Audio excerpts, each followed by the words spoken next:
All right, take two. Welcome to the Security Weekly News wrap-up for the week of 15 August 2021. Fortinet versus Rapid7 in a Texas cage match. OnlyFans, Cisco, Kalay, T-Mobile, and the gub'mint. And all this and the show wrap-ups on this edition of Security Weekly News. This is Security Weekly. For security professionals, by security professionals. We interrupt our program to bring you this important message. It's the show that keeps you up to date on the latest security news twice a week. Your trusted source for accurate security information and expert analysis. It's time for Security Weekly News. Every 11 seconds, there's a new ransomware attack. Oil pipelines, universities, corporations, all paying millions of dollars. Barracuda says, don't pay the ransom. Before a ransomware attack occurs, train your teams to recognize an attack and use anti-phishing technology. Protect your applications, and they can't get onto your network. Simple backup and restore solutions quickly recover your data without paying the ransom. Build your ransomware protection plan now by visiting securityweekly.com/Barracuda. That's securityweekly.com/Barracuda. With the skills gap increasing, it's more important than ever to train your staff effectively and efficiently. Offensive Security provides training for your organization designed by the same minds behind Kali Linux. Here are two recent offerings from OffSec. OffSec Academy gives you the chance to earn industry-leading OSCP certification with dedicated one-on-one mentoring. You can also try Proving Grounds Enterprise, created exclusively by Offensive Security's InfoSec experts for highly realistic simulated networks. Visit securityweekly.com/OffSec to learn more. All right, I'm your host, Doug White, for the Security Weekly News wrap-up show after an epic show last night. First, let's wrap up all the show topics for the week. On Application Security Weekly number 162, John and Mike had Mike Rothman on the show. Mike is the president and co-founder at Disrupt Ops. And Mike was on basically talking about DevSecOps, as you might guess, on that show.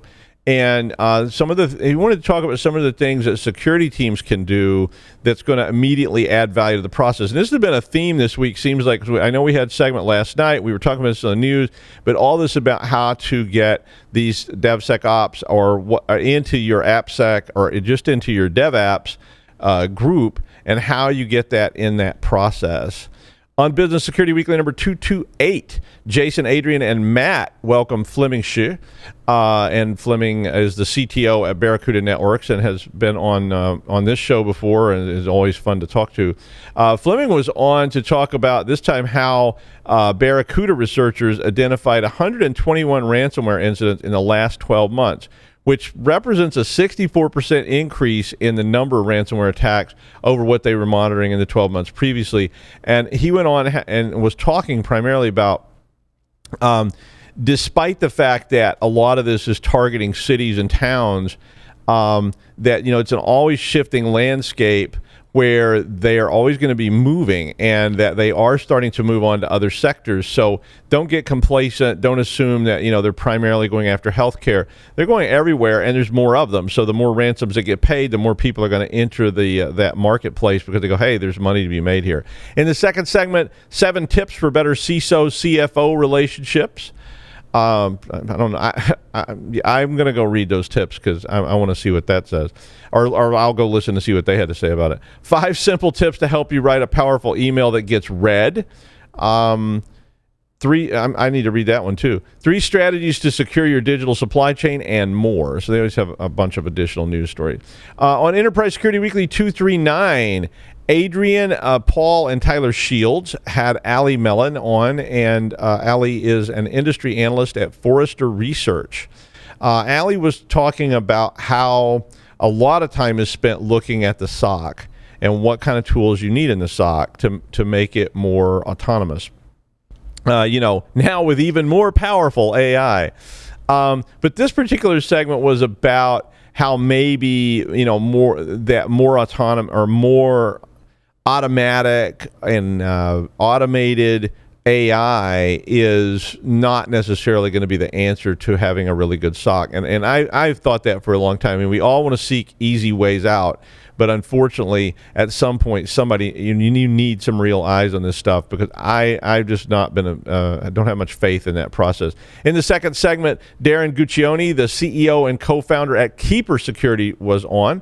Darren was talking about how cybercrime is so this is similar to that first show, how cybercrime is a shifting and evolutionary problem that is going to continue to evolve.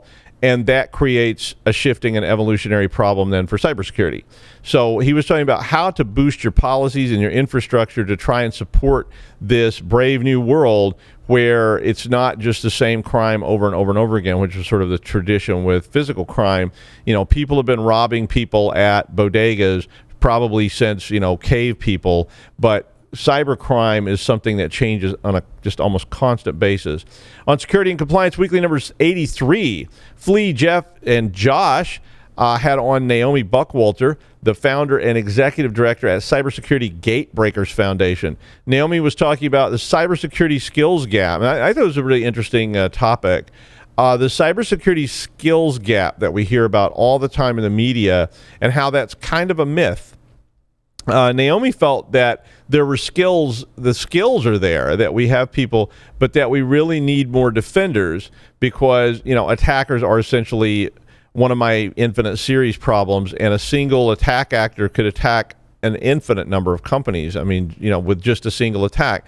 And since you have an infinite number of attackers with an infinite number of attacks on an infinite number of companies, eventually they all sit down with typewriters and write all the works of Shakespeare or something like that. But she was primarily talking about how do you get skilled people into the right place at the right time. And that I really, when I saw that description, I was like, oh yeah, you're right. I mean, you've got to get the right people here, and you've got to be able to hire and retain the right people, and that's the real challenge. In a second segment, they talked about this some more. On Security Weekly News number 143, Jason Wood talked about a really interesting case that was out there where a attacker broke into Poly Network and stole $600 million in cryptocurrency. They got the wallets. And how Poly Network was offering them a sort of $500,000 tip as an incentive to return all the wallets. It's a really interesting story that was out this week, and I thought, this was listen to Jason if you're interested in that. On Paul's Security Weekly number 707. Up first was the Epic News segment that may now be they had the three blabbiest hosts, right? Me, Jeff, and Paul on at the same time, which is always get well soon, Tyler. But they had all of us on there, so we ended up talking for a long time. It's a really, really cool segment, lots of fun. So check that out. It's posted. In the second segment, Wheel, a researcher at Qualys, joined Paul and Lee to talk about a size T to int conversion vulnerability in the Linux kernel. So that's a function in a library there. And this was a file system problem that would ultimately affect almost all Linux systems and could lead to, it was basically a way an unprivileged user could get to root pretty easily. Very scary and very cool segment. So if you missed that last night, you should check it out. And in the third segment, Sonali Shah joined Paul, and Sonali is the Chief Product Officer at Invictus Security, and was talking about, and here was another one of these, how shifting left is a good idea, but overall it's an incomplete strategy. So this is sort of, another one of those things where the buzzword gets into the corporate mindset and they say all we need to do is shift left, and somebody finally says, what does shifting left actually mean? But that shifting left is the kind of buzzwordy thing that a lot of times C-suite people are looking to hear, that this will solve all our problems and all our dreams will come true. The segment was basically talking about how modern AppSec techniques can try to reduce breaches and other problems by allowing DevOps and SecOps teams to work together better. Very much in tune with that from my perspective, and I think that just saying we're going to put this in the process is not the same thing as actually breaking down silos and getting people to work together and understand that they are going to work together. My thread of the week is going to be patching again. It just kind of keeps coming back up. It was inspired from reading this article about, and Paul and I don't necessarily agree on a lot of things, but we don't agree on how to pronounce this. He's calling it Holes Worm. I was calling it Hole Swarm. Don't know which one is correct. He says because the W is capitalized, it's Holes Worm. I don't know. But anyway, I'm going to say Holes Swarm. And you can say whatever you like and call it throat warbler, mangrove, and whatever makes you happy. But basically, it's a crypto miner botnet. And okay, so nothing new there. It's compromised more than 1,000 cloud hosts since June. Well, pretty much nothing new there. And of course, all those were unpatched vulnerabilities that were compromised. Now, the first part of this, to me, the reason this story is interesting is that this is a tool. So this is a malware framework type tool that continues to shift its attack based on vulnerabilities it detects. So it's almost a vulnerability scanner. I mean, it is really a vulnerability scanner. It looks for certain vulnerabilities, and if it finds them, it develops an attack and then implements the attack on that particular vulnerability. So evolutionary. So the old way that patching teams operated, at least when I was doing it, was once a week they had a patch meeting, and it was actually called the prod meeting. So pushing things from dev into prod to get them out into production once a week, and everybody talked about all the dev updates that were coming. And there was an approval officer named Sue. Hi, Sue, if you're still around. Approval officer who sat between the prod and the dev and did not really have any technical skills. So the approval officer did not really know how to read code. The approval officer's job was to see that everything had been tested that was supposed to be tested, and all the little boxes were ticked off, and all the interactions were documented, and all that kind of stuff. And when they were satisfied that all those pieces of that waterfall model approach had been met, they would commit. And they were the only person that could commit this at that business. In the modern era, I think with cloud, APIs, Lambdas, multiple servers, multiple sites, multiple environments that are scattered around the both physical and virtual planet, it really seems to me like that old model is probably not going to work. I'm not sure it ever worked, to be honest, but it was at least something. The big problem I had with that old model was the time, and it was a slower time then. A time of summer days, clean water, buggy rides, and stickball. Pepperidge Farm remembers. But even then, in that simpler time, come back to Simple Rick. The delay between dev and prod was far too long. I mean, this was where, when we got all this pushback for why has this not been fixed, we were saying, well, we can't get it through the approval process. And, that group didn't do their part. This group didn't do their part. I remember I wrote a report once. It was analyzing the amount of time just from, we tracked some stuff from prod to, from dev to prod. And, we reached the scientific conclusion that it was taking too long. So even with that, in that very contained, constrained mainframe environment, the impact, the process didn't really work. Today, the impact of a patch, it could, it's like some crazy exponential effect of not just a change, but a change that creates a tsunami of change across the world. You change an API, it could affect, not just stuff within your company, it could affect stuff all over the planet. And what if you patch print spooler? This was a big deal lately. So if you patch print spooler, could your organization right now even begin to evaluate this change in that old-fashioned way? I don't think so. We had to show every system that was going to be impacted by an update or a new product, and we had to put it on a diagram. It had to show that everybody had been notified, that they had signed off and said this change will not impact us, or the impact has been documented. But where's Print Spooler? It's a third-party tool, and a third-party tool that could be being used indirectly by other third-party tools, all of which may be under your control. So what's the impact? A lot? Well, maybe not. Is it just local? Does the patch break FufuCam software that uses donglemania.exe, which uses Print Spooler as a buffering mechanism for report generation? And when Donglemania crashes due to some unknown issue, it also crashes FufuWorks, and our Mr. Tingley robots all pick up plungers and start wailing, exterminate. I don't even want to imagine how long that would take to analyze, or what those meetings would be like. In that old world model, the software would be obsoleted at end of life before you ever got through the process the first time. So, it creates, it's created a problem, and it's a problem that's getting worse. It's an environment that's almost inconceivable in that old amount of Sue doing a commit. So at the time, we've shifted from that very naive world where we push out final products that aren't full of bugs, and I know we did, but we at least kidded ourselves that we weren't, to, let's just kick it out there. Boot it up. We'll turn it loose and let people report problems, and we'll debug the betas. I mean, that's how everything works today, right? So that just about guarantees that you're going to have a lot more problems that are rapidly approaching the singularity of every single commit in the world, causing a ripple through the whole world.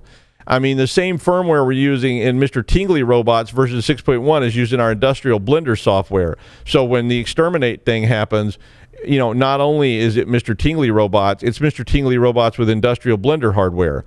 I mean, so, and just for the sake of consistency, I'll name our industrial blender process FrapWorks or FrappyWorks or something like that. FlappyWorks. I mean, it's a pretty daunting problem to my aging mind, and it's not going away. It's almost like we're going to have some kind of versioning, API link chains, a tree of software that shows every of the myriad interconnected tools around the world. How many of those we don't even control. And all of this, of course, adds up to delay, even more delay. And then, Sue's on vacation this week, and we can't commit anything until she comes back. And the minute a notice of a patch is provided, well, the whole issue becomes well-known. And bad actors know that's not going to go away and that everyone's not going to patch. So the bad actors pick up on the notification. And I mean, I mentioned before, Orange Size talk at Black Hat that showed some vulnerabilities in Print Spooler. And within a few minutes of that slide being available, it was already being exploited in the wild.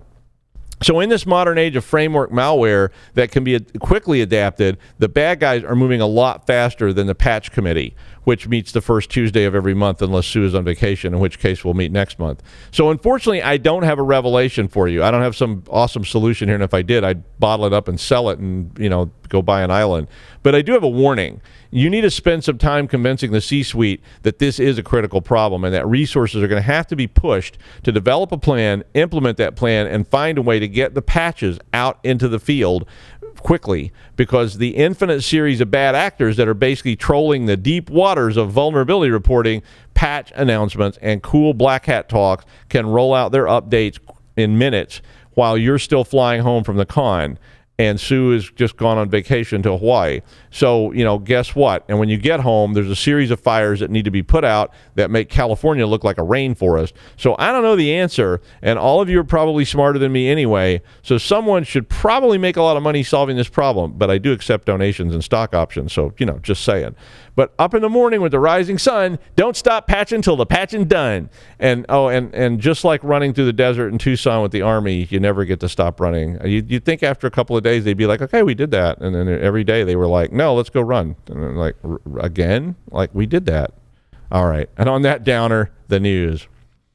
Mandiant produced a report about a bug in a product called Kalay, I guess, a video sharing and surveillance company. Kalay is part of the Chinese device developer ThruTech, and it's a cloud-based solution for home automation devices, which includes locks, door cams, power plugs, and pretty much anything that you want to use, like video streaming on small devices. The software, they don't actually make the devices, so Kalay basically sells their firmware to vendors to be used for any of these types of home automation devices the vendor wants to make, and then they have a one-stop management tool that you can use to sell this product out to your security environment or whatever. Well, Mandiant found what they called a manipulator in the middle attack, which would allow compromise of devices and could allow sniffing of the video of all those home devices. It was CVE 2021-28732. And it can only be used, according to Mandiant, if you know in advance the 20-byte ID number of the device you want. So this system uses a 20-byte ID, like a MAC address, but it's not, it's not a 48-byte MAC address, but it's a 20-byte UID. So the 20-byte UID is provided to the client from a web API that is hosted by the company that built the endpoint. So there's a whole lot of players in this game. Mandy said, and I talked about this on the show last night, that brute forcing the UID was infeasible, which I would like to hear more about how they determined that it was infeasible to brute force a 20-byte ID. Maybe they shift or so. They didn't say why they said it was infeasible. But if the attacker could guess the UID or find it out somehow, well, then what happens is they can take over the stream by pretending to be the device. And they re-register the device with Kalay Network, and now they are essentially the manipulator in the middle. And, you know, that basically, once Kalay gets this re-registering notification, it reissues all the auth credentials for that particular device, and then they can use that to contact it as a new software management backend, and the device will begin transmitting video to your pirate network where you can collect it there. The recommendation is that you check to see if you have a device or devices that is connected to Kalay and try to determine if it's running through tech software version 3.1.10 or later. You may have to contact the cloud vendor of the device to even find this information out, and even they may not know. I mean, it's very convoluted. I mean, I don't mean the report, but just the whole problem is very convoluted, very modern.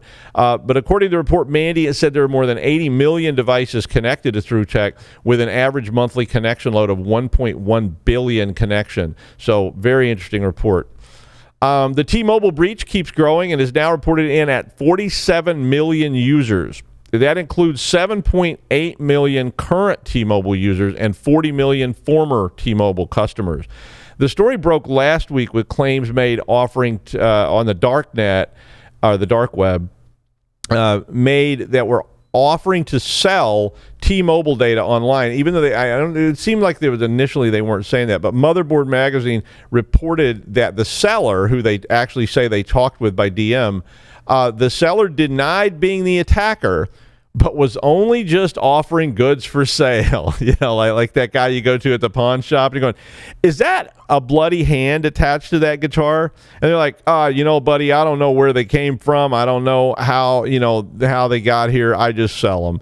And, but unlike the guy at the pawn shop who says, I don't know anything, about this. I don't know. I don't know if it's stolen. I don't know if it's not stolen. I just know somebody brought it in and they pawned it. And so, if you want to buy it, feel free. But anyway, the seller who said they were not the attacker seemed to have an awful lot of inside information about this. So maybe they got this as the representative. They claimed they had like 100 million tuples from 100 gigabytes of stolen data. T-Mobile did finally confirm this on the 16th. And then shared all the results of their initial analysis that revealed all these totals. T-Mobile said that some personal data was breached, including first and last names, birthdays, social security numbers, and driver's license numbers for a subset of the total. They did say that no PINs or passwords were compromised, but other reports did say that, I read several different stories about this week. Other reports said that SIM card information like IMEIs and so forth may have been included in this data. SIM swapping, but T-Mobile's offering the ubiquitous 2 years of free identity theft protection to affected customers, which is always one of my favorite things to hear. I think I have about 200 years now built up of free identity theft protection from the number of times I've been breached. I just have to go and make sure I turn those things off before they start automatically charging me after the 2 years is up. Then I can roll the next one in. The attack is reputedly based on a misconfigured gateway GPRS support node that was it was a testing node, and it was exposed to the internet. I mean, not that I've ever done anything like that. But the seller, who is not the attacker, said that the attacker, who is not the seller, used brute force and credential stuffing on more than 100 servers, which did not have shunning or rate limiting enabled because they were being connected by this internal trusted node. And they should not have been on the internet at all, but the person was using that GPRS node to do this attack. I'm sure we'll hear more about this going forward. A bipartisan infrastructure bill is slowly grinding through Washington, D.C. and was passed by the Senate. The bill includes $1.9 billion, with a B, dollars for cybersecurity spending.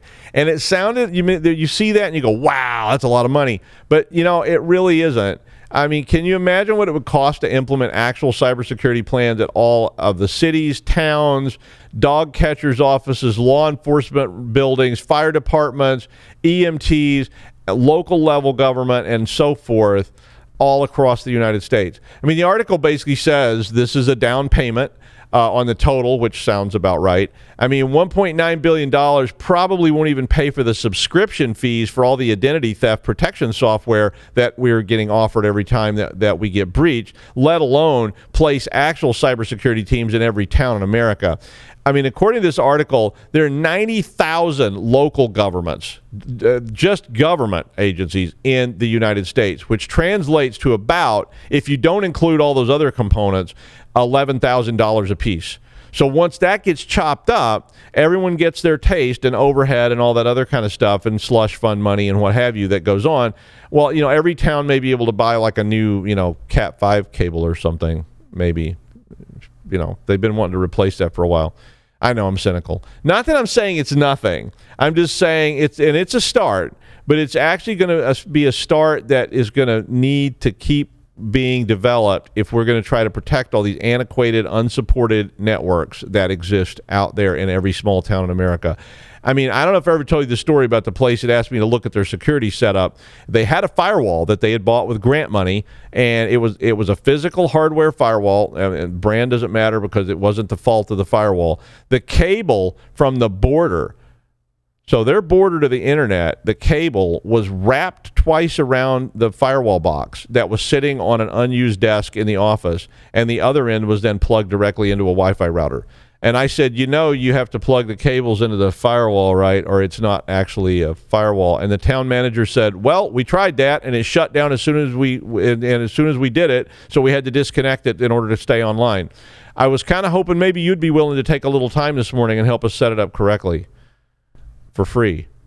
I was like, really? Great. That's just what I wanted to do. As long as we're in the government, a report was released about an attack on the U.S. Census Bureau that occurred in January 2020. The attack was a known exploit for remote access servers in Citrix environments. According to the report, the attack was discovered and stopped before anything was done by the attacker, which sounds a little suspicious to me. But the exploit that was used was CVE 2019-19781.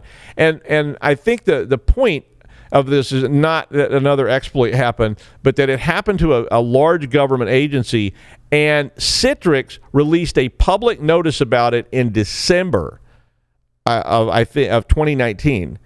And the agency had 2 meetings with the computer incident response team about the exploit. A link was provided to them with steps to mitigate the problem that was issued by Citrix. Basically, then, what happened was they never assigned anyone to fix it, so it got exploited.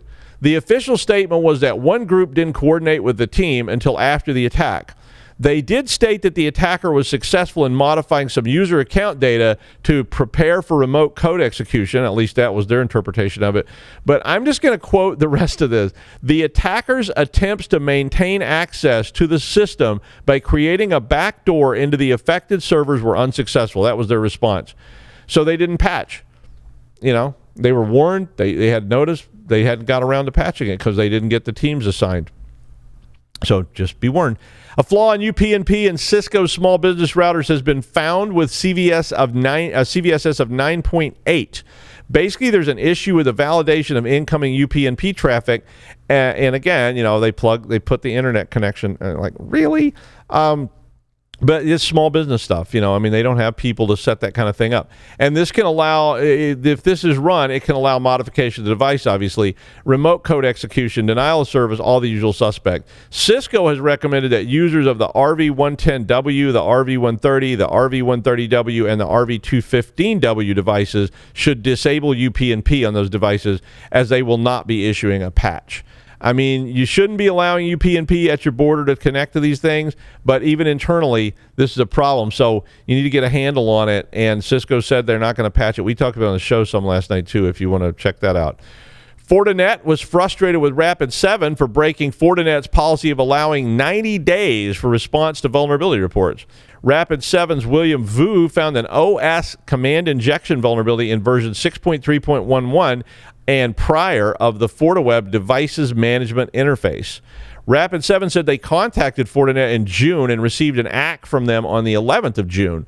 Rapid7 then said that they contacted Fortinet multiple times after this about the issue and got no response, and so they followed their policy, which was to release the information after 60 days. They actually waited until 66 days.